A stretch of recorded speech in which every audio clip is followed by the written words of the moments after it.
પતંગ એક બાજુ નમતો હોય ને તો બીજી બાજુ આ બાંધી દેવાનું વજન વાળી વસ્તુ દોરી રહીને એકવાર ઉલટાઈ લેવાની પછી ફિરકીમાં વીંટવાની એટલે ગૂંચ ના પડે આ દોરીમાં તો કાચ બહુ નખાય બહુ કાચ નો નખાવાય કચકા થાય આવી ગૂંચ આવી જાય ને દોરીમાં આમ ધીમે ધીમે ધીમે ધીમે કરી લેવાનું પછી જોઈ લેવાનું દાંતી પડી નથી ને તો દાંતી પડી હોય તો ગાંઠ વાળી લેવાનું નકર કટકો થાય આગળ જઈને કોઈ પણ નો પતંગ કાપવો હોય તો ઢીલ ઓછી નહીં છોડવાની ફૂલ ઢીલ છોડવાની કોઈ પણ જગ્યાએ પતંગ હલવાઈ જાય તો ક્યારેય આશા નહીં છોડવાની આમ ટીચક્યુ મારતી રહેવાની કોઈ પણ હાથો હાથમાંથી કાપવાની ટ્રાય કરે દોરી છોડવાની ફૂલ અરે એક ને એક જગ્યાએ દોરી નો કટાય અલગ અલગ જગ્યાએ કાંઈ ગૂંચ પડે દોરી ઉપર પગ નો મુકાય દોરી કાચી થઈ જાય પેલા કિનિયા બાંધવા ફિરકીની દોરી નો વપરાય ગૂંચ પડી હોય ની ગૂંચ માંથી કાઢી લેવાની કિનિયા બાંધવાની દોરી પતંગ કોઈનો કપાનો હોય તો એને લપટાવવાની લાલચમાં નહીં જવાનું ઈ લાલચમાં આપણો પતંગ પણ કપાઈ શકે આ તો કિનિયાની બહુ નજીક નજીક પડ્યા દૂર દૂર પડવાના એટલે પતંગ એવડી સ્થિર અને ભારે રહે એમ નો વીંટાય આમ વીંટાય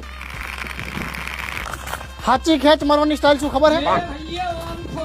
ખેંચ મારી હોય તો નીચેથી મારવાની અને ઢીલ છોડી હોય ને તો ઉપરથી છોડવાની આ પાયથાગોરસનો 9મો નિયમ છે